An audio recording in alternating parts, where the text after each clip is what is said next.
মার কথা আল্লাহ কয়বার বলছেন? তিনবার। বাবার কথা একবার। কেন? আল্লাহ বলেন তোমার মা তোমাকে 10 মাস 10 দিন গর্ভধারণ করতে গিয়ে যে কষ্ট করেছে, তুমি যদি তোমার পিঠের সামনাকে তোমার মার জুতা বানাই দাও, এরপরও তোমার মা একদিনের কষ্ট ঋণ আদায় হবে না। আল্লাহু আকবার। তো যারা আব্বা আম্মা আছে আমরা খেদমত করবো তো ইনশাআল্লাহ। সকলে আব্বা আম্মার খেদমত করবো। তো লক্ষ্য করে দেখুন আল্লাহ নবী মূসা আলাইহিস সালাম ওয়াজ করতেছেন মা বাবার খেদমত করার জন্য। তো সাহাবায়ে কেরামকে আমার নবী আলাইহিস সালাম বলতেন, হ্যাঁ সাহাবায়ে কেরাম তোমরা কোনদিন বাপ মার সাথে খারাপ আচরণ করবে না, বাপ মার সাথে তোর ভাষা দিয়ে কথা বলবা না, আব্বা আম্মার সাথে মিষ্টি মিষ্টি কথা দিয়ে কথা বলবা, আব্বা আম্মার সাথে ভালো ব্যবহার করবা। নবী আলাইহিস সালাম প্রায় সময় যখন সাহাবায়ে কেরামকে ওয়াজ করতেন, নবী চোখ দিয়ে পানি পড়তো। কেন? নবী আলাইহিস সালাম বলেন আমার জন্মের 6 মাস আগে আমার পিতা আব্দুল্লাহ দুনিয়ার জমিন থেকে বিদায় নিয়েছে। জন্মের 6 বছর পরে আমার মাতা আমেনা আমার কাছ থেকে বিদায় নিয়েছে। আমি আমার ভাবে হওয়ার পরে আব্বা আমার খেদমত পাই নাই, আব্বা আমার আদর পাই নাই। এই জন্য যখনই তোমাদের সামনে পিতা মাতার সম্পর্কে বয়ান করি, আমি নবী আমার চোখের পানি ধরে রাখতে পারি না। সুবহানাল্লাহ। সম্মানিত মুসলমান কেরাম, ভালো করে শুনুন, এই দুনিয়াতে মহান আল্লাহ আমাকে আপনাকে আপনার মা বাবার মাধ্যমে পাঠাইছেন। আল্লাহ বলেন বান্দা তুমি তোমার মার সাথে খারাপ ব্যবহার করিও না, বাবার সাথে খারাপ ব্যবহার করিও না। যুবক ভাই, বউ কথা শুনে মাকে কষ্ট দিও না, বাবাকে কষ্ট দিও না।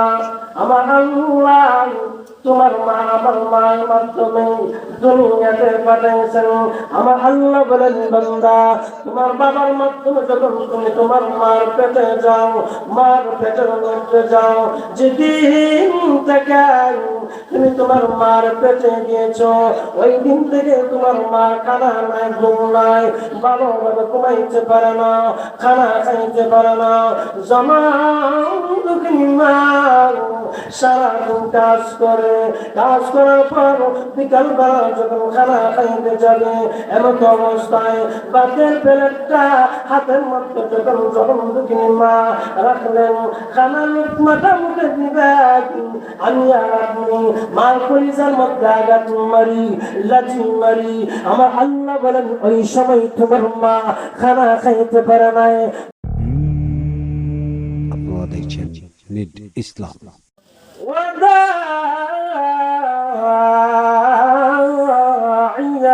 إلى الله بإذنه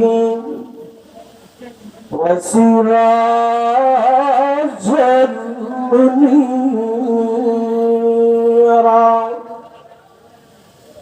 أما بعد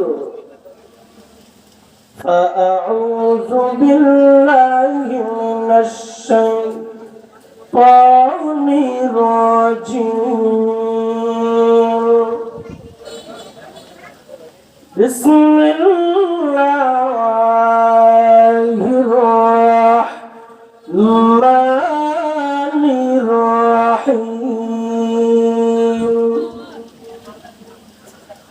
وقضى ربك ألا تعبدوا إلا إياه وبالوالدين إحسانا. صدق الله العظيم. وقال تعالى في آية أخرى إن أول بيت وضع للناس للذي ببكة مباركا وهدى للعالمين.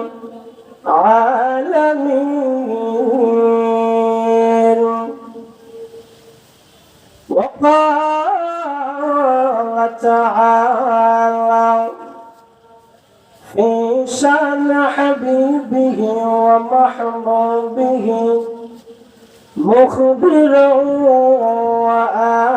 وآمرا إن الله وملائكته يصلون على النبي يا أيها الذين آمنوا صلوا عليه وسلموا تسليما يا اللهم الله ما يسمع جماعة قولوا لكم مرة سلام مولانا محمد وعلى آله مولانا لا إله إلا الله لا إله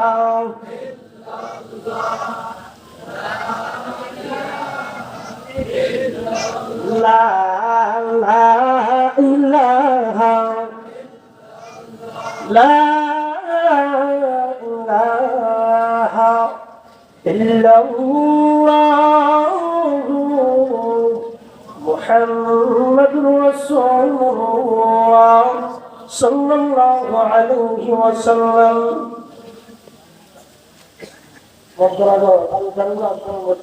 আয়োজিত আজকের মাহফিলে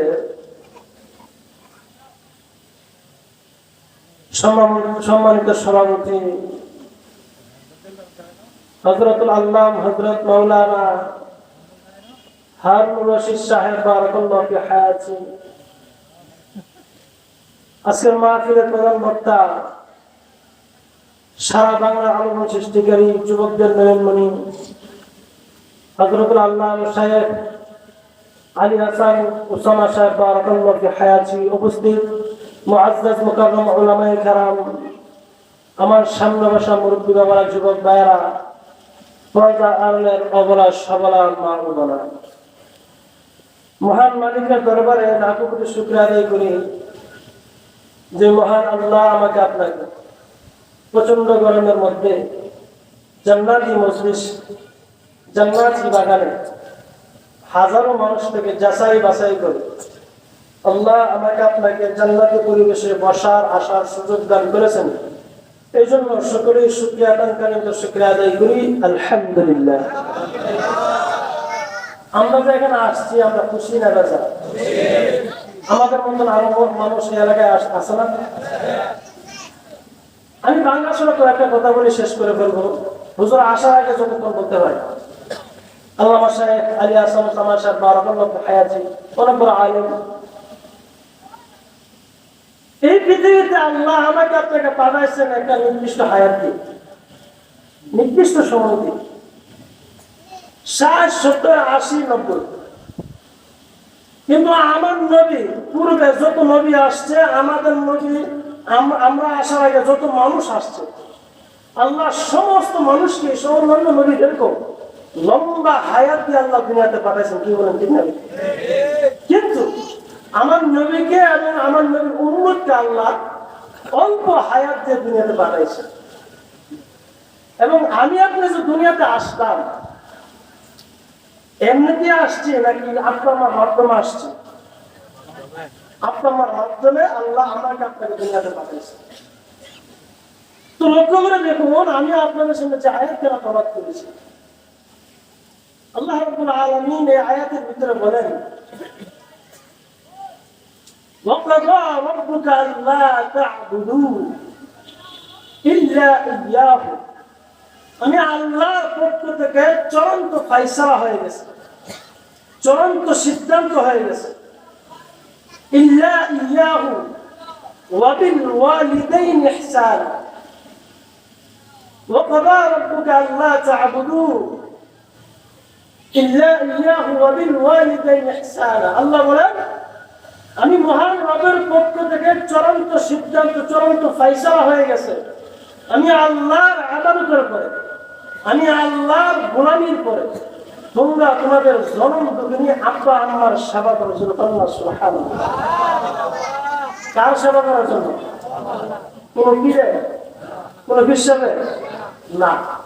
আল্লাহ বলেন আমার ইবাদতের পরে তুমি তোমাদের আব্বা আম্মার সেবা করো, বাপ মার সেবা করো।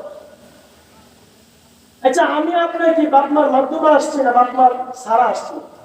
আল্লাহ পৃথিবীতে আদম নবীকে বানাইছেন আব্বা আম্মা সারা, ঈসা নবীকে বানাইছেন বাপ সারা। আল্লাহ তাআলা নবীদেরকে বিভিন্ন ভাবে বানায়া আমাদেরকে শিক্ষা দিতেছেন। আমি আল্লাহ সব ভাবে মানুষ বানায়, আমি আল্লাহ এরকম কোন জিনিস নাই যে আমি আল্লাহ পারি না। আমি আল্লাহ সব কিছু কর্মওয়ালা, আমি আল্লাহ সব কিছু ক্ষমতাবান। কি বলে ঠিক না? আল্লাহ আমাকে আপনাকে দুনিয়াতে পাঠাইছেন, ইবাদত করবো কার? এত আসতে বলেন কার? সম্মান দেওয়াকে আল্লাহ বলেন ইবাদত করে আমি আল্লাহ তোমার সম্মান বাড়ায় দিব আমি আল্লাহ। কি বলেন ঠিক না? এই জন্য কবি বলেন ইরশাদ কে দরিয়া হে আয়লান মুস্তাফা, इरशाद के दरिया है ऐलान मुस्तफा, व तुइज़्ज़ मन तशा व तुज़िल्लु मन तशा, व तुइज़्ज़ मन तशा व तुज़िल्लु मन तशा। इरशाद के दरिया है ऐलान मुस्तफा, इरशाद के दरिया है ऐलान मुस्तफा, व तुइज़्ज़ मन तशा व तुज़िल्लु मन तशा, व तुइज़्ज़ु मन तशा व तुज़िल्लु मन तशा। আল্লাহ বলেন ইজ্জত দেনওয়ালা, সম্মান দেনওয়ালা একমাত্র ক্ষমতাবান আমি আল্লাহ রাব্বুল আলামিন। আল্লাহ সুবহানাহু। তানবীহুল গাফিলিনের মধ্যে আল্লামা আবু সামাকান্দি রাহমাতুল্লাহি আলাইহি ওয়াকিয়া উল্লেখ করেন। একদিন হযরত মূসা কালিমুল্লাহ, মূসা আলাইহিস সালাতু ওয়াস সালাম আল্লাহকে বলেন প্রভু হে আপনি আমাকে নসিহত করেন, ওয়াজ করেন। আল্লাহ বলেন নবী মূসা আমি তোমাকে নসিহত করলাম তুমি আমি আল্লাহর ইবাদত করো। সুবহানাল্লাহ। নবী মূসা আমি আল্লাহর ইবাদত করো। মূসা আলাইহিস সালাতু ওয়াস সালামের পর আল্লাহ বলেন আল্লাহ আপনার ইবাদতের পরে দুনিয়াতে যদি আব্বা আম্মা থাকে তাহলে কার সেবা করব? আল্লাহ বলেন হুয়া উম্মুকা, তুমি তোমার মার খেদমত করো। দেখো আল্লাহ স্বয়ং মূসা নবীকে বলেন তানবীহুল গাফিলের মধ্যে আল্লাহ আমাদের সামাকান্দি রাহমাতুল্লাহ আলাইহি পছন্দ করেন। সম্মানিত মুসল্লিন কিরাম ভালো করে শুনুন। মূসা আলাইহিস সালাতু ওয়াস সালাম আল্লাহকে বলেন ও আল্লাহ আপনি আমাকে ওয়াজ করেন, নসিহত করেন, আমি কি উপদেশ পালন করবো? আল্লাহ বলেন নবী মূসা তুমি আল্লাহর গোলামি করো, ইবাদত করো। আবার পুরাই মূসা আলাইহিস সালাতু ওয়াস সালাম আল্লাহকে বলেন ও আল্লাহ ইয়া আরহামার রাহিমিন ইয়া আকরামুল আকরামিন। আল্লাহ পৃথিবীতে যদি মা বাবা থাকে কার সেবা করব, কার খেদমত করব? আল্লাহ রাব্বুল আলামিন মূসা আলাইহিস সালাতু ওয়াস সালামকে বলেন ও মূসা তুমি তোমার জনম দুঃখিনী মার সেবা করো, মার খেদমত করো। মূসা আলাইহিস সালাতু ওয়াস সালাম দ্বিতীয়বার আল্লাহকে লক্ষ্য করে বললেন ও আল্লাহ এরপর কার খেদমত করব? আল্লাহ বলেন নবী মূসা দ্বিতীয়বার তুমি তোমার মার খেদমত করো। সুবহানাল্লাহ সুবহানাল্লাহ। দ্বিতীয়বার তুমি তোমার মার খেদমত করো। তিন নম্বর যখন ক্ষমতা আসলো তৃতীয়বার নবী মূসা আল্লাহকে বলেন আল্লাহ তৃতীয়বার কার খেদমত করব, কার সেবা করব? আল্লাহ বলেন নবী মূসা তৃতীয়বার তুমি তোমার মার খেদমত করো, মার সেবা করো। মূসা আলাইহিস সালাতু ওয়াস সালাম আল্লাহকে বললেন ও আল্লাহ প্রথমবার জিজ্ঞাসা করলাম কার সেবা করব, আপনি বললেন মার খেদমত করার জন্য। দ্বিতীয়বার আবুকার আপনি বললেন মার খেদমত করার জন্য, দ্বিতীয়বার বললেন মার খেদমত করার জন্য। প্রভু ইয়া আরহামার রাহিমিন, ইয়া আকরামুল আকরামিন আল্লাহ চতুর্থবার কার খেদমত করব? আল্লাহ বলেন নবী মূসা চতুর্থবার তুমি খেদমত করবা। হুয়া আবুকা, তুমি তোমার বাবার খেদমত করো। জোরে কন্যা সুবহানাল্লাহ। মার কথা আল্লাহ কয়বার বলছেন? তিনবার। বাবার কথা একবার। কেন?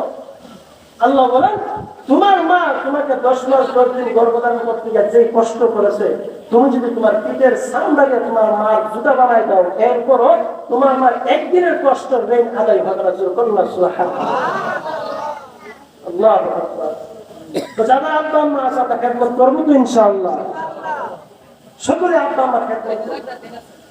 তো লক্ষ্য করে দেখুন আল্লাহ নবী মূসা আলাইহিস সালাম ওয়াজ করতেছেন মা বাবা খেদমত করার জন্য।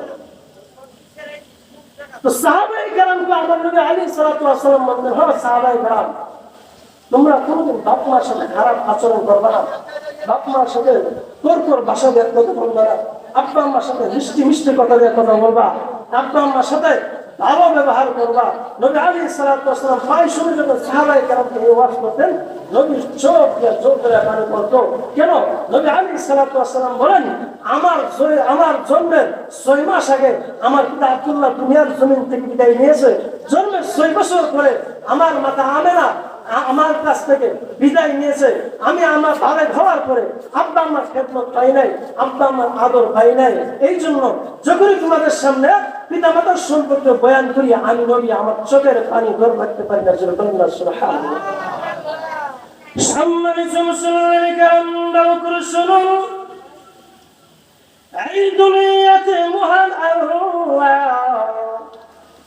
আমাকে আপনাকে আপনার মা বাবার মাধ্যমে পাঠাইছেন।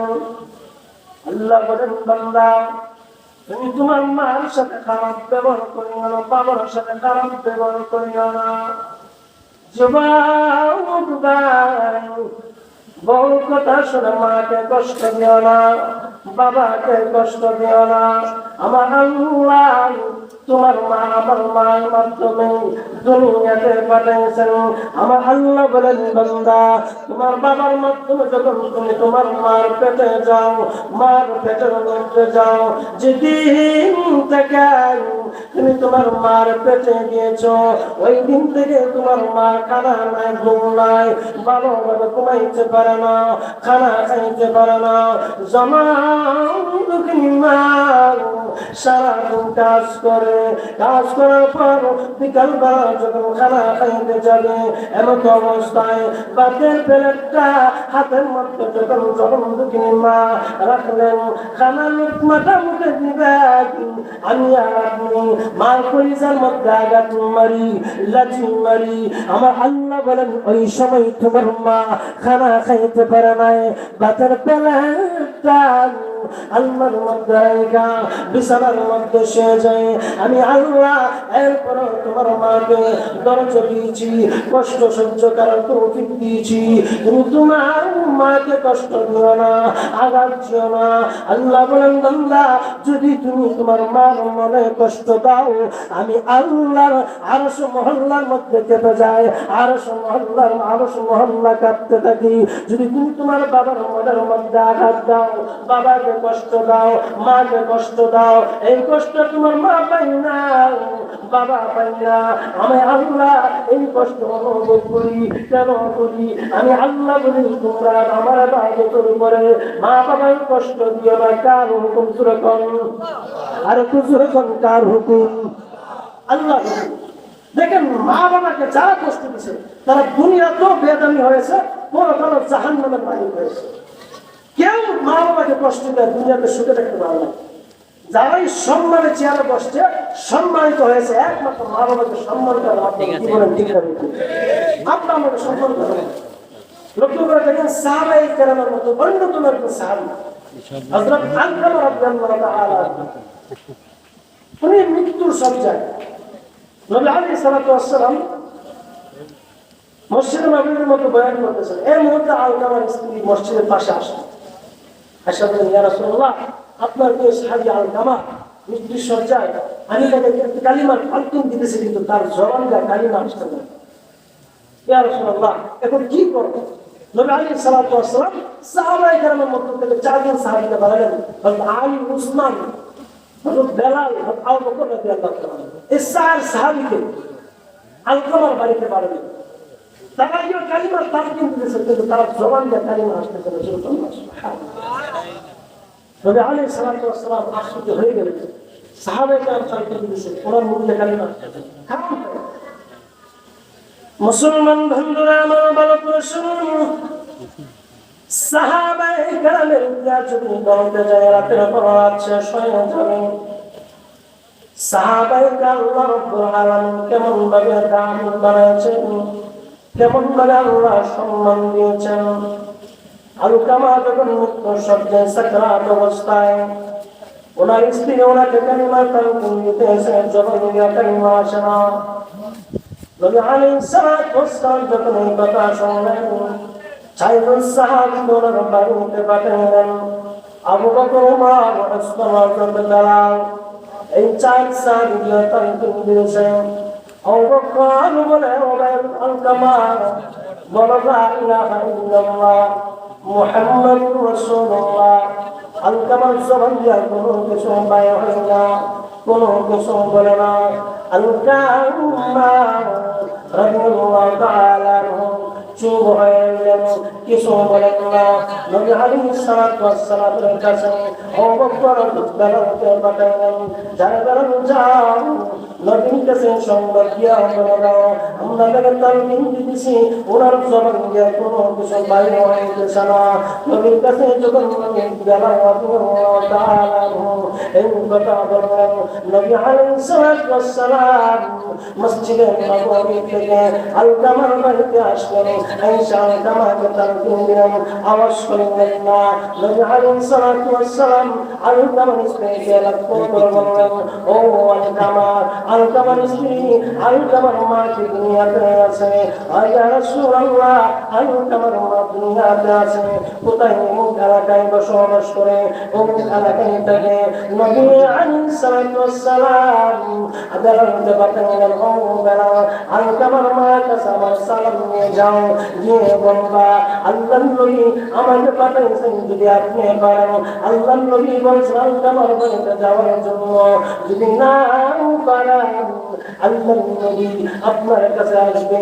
নবী আলাইহিস সালাতু ওয়াস সালাম যখন এই কথা আলকামা রাদিয়াল্লাহু তাআলা আনহুকে বলে দিলেন, বেলাল রাদিয়াল্লাহু তাআলা আনহু আলকামার মার কাছে গিয়া এরকম বলে বললেন, নবী আলাইহিস সালাতু ওয়াস সালাম সালাম পেশ করেছে, যদি পারেন আলকামার বাড়িতে যাওয়ার জন্য, যদি না পারেন নবী আপনার বাড়িতে আসবে। আলকামার মা বলে, ও বেলাল, নবী আলাইহিস সালাতু ওয়াস সালাম খবর পাঠিয়েছে, আমার বাড়িতে নবী আসতে হবে না। আমি আলকামার মা লাঠি বল করে করে আলকামার বাড়িতে যাব, আলকামার কাছে যাব। আল্লাহর নবীর সংবাদ যখন আলকামার মা শুনলো, আর দেরি করলেন না, বেলালের সাথে আলকামার মা নবীর দরবারে হাজির হয়ে গেলেন।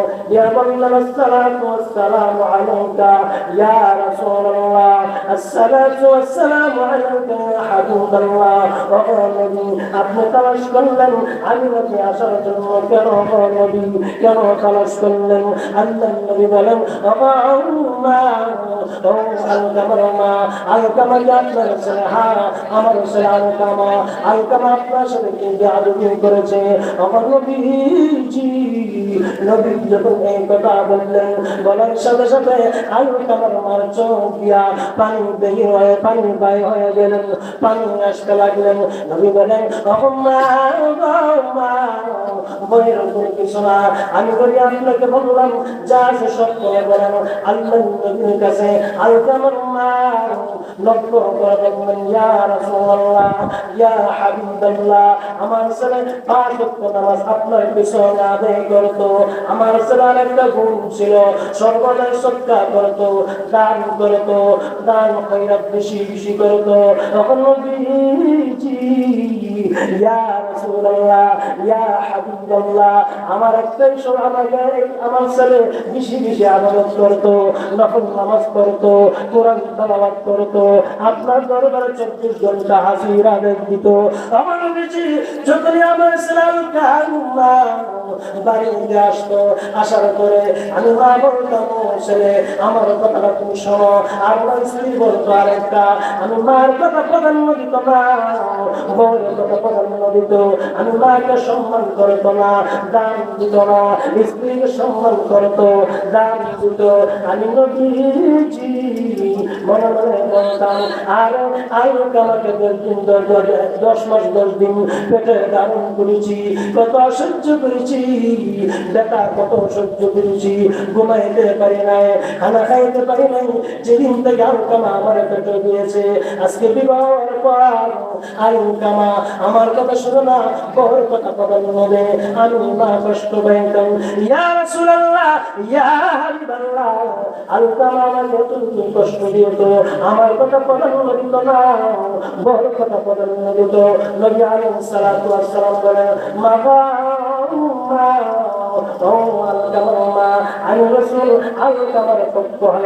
আপনার কাছে মাফ চাই, আপনার সন্তান আলকামাকে আপনি ক্ষমা করে দেন, মাফ করে দেন। মুখের কোনো আওয়াজ করে না, শব্দ করে না।